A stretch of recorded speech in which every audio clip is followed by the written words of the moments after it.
¿Qué tal? ¿Cómo les va? Buenas noches. Cuando el 24 de marzo de 1976, hace 41 años, Jorge Videla, Emilio Macera y Orlando Ramón Agosti,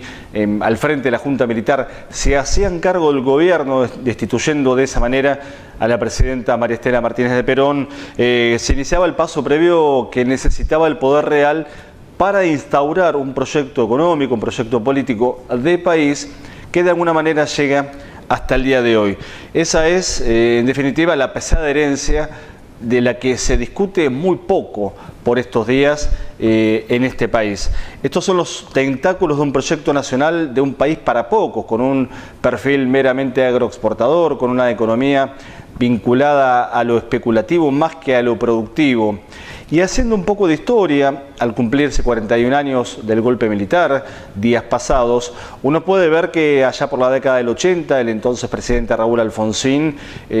tuvo que lidiar para sostener una democracia muy frágil, hackeada por planteos militares y también por las corporaciones económicas, que de todas formas lo llevó a terminar antes su mandato. Ya en los años 90 y a caballo de la globalización, de la denominada fin de la historia, el entonces presidente Carlos Menem, y en nombre de la pacificación, dictó los indultos y nos metió de lleno en una globalización que nuevamente volvió a sumergir en la pobreza y en la miseria a millones de personas en la Argentina, con las consecuencias que ya conocemos. Tras la debacle de 2001 y ante la ausencia de una propuesta popular superadora de los casi 30 años de proyecto neoliberal que ya había en la Argentina, surge claramente la figura del piloto de tormentas Eduardo Duhalde al frente de un reconvertido justicialismo que dio paso luego a la etapa kirchnerista, con los 3 mandatos de Néstor Kirchner primero y de Cristina Fernández después. Por supuesto que el tiempo que tenemos es escaso para analizar las complejidades de esa etapa, que con sus matices, con sus contradicciones, tampoco pudo, tampoco supo, tampoco quiso, es decir, mostró grandes limitaciones para modificar de raíz el proyecto estructural que la dictadura vino a instaurar en la Argentina.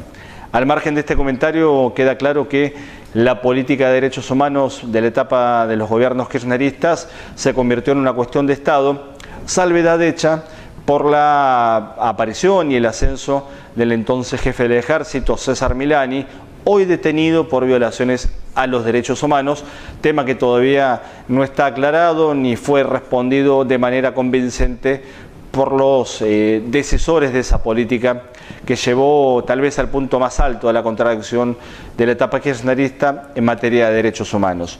Y desde el 2015, desde diciembre de 2015 precisamente, Mauricio Macri está al frente del gobierno nacional encabezando la alianza Cambiemos, una alianza que involucra al propio partido del presidente, el PRO, junto con sectores del radicalismo, de la Unión Cívica Radical.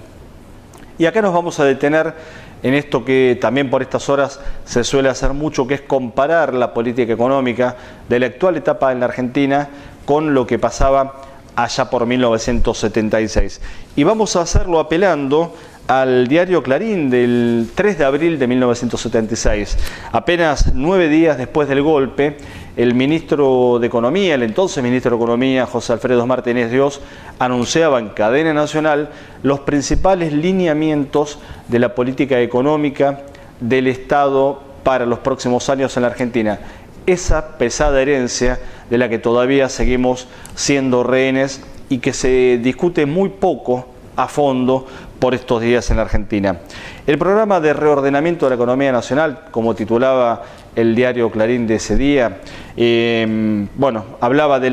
la liberación de los precios, hablaba de que el gobierno iba a establecer los salarios, del aumento de los combustibles y del gas, de la modificación del régimen impositivo y de la anulación de la ley de inversiones extranjeras para favorecer la radicación de capitales en nuestro país.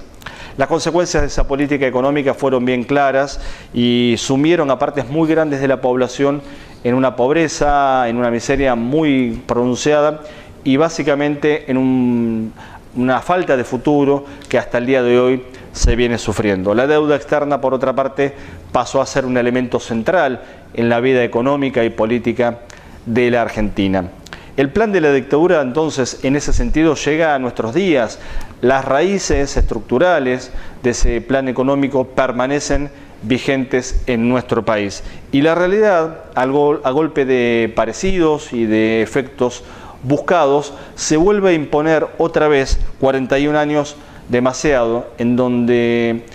esos elementos vuelven a parecerse demasiado a las prácticas económicas de nuestros días. De esta manera cerramos este capítulo, pensando también que lo que se viene es la discusión muy profunda de hacia dónde va la economía de este país en momentos en que los puntos de contacto entre la historia y el presente vuelven a aparecer en un primer plano.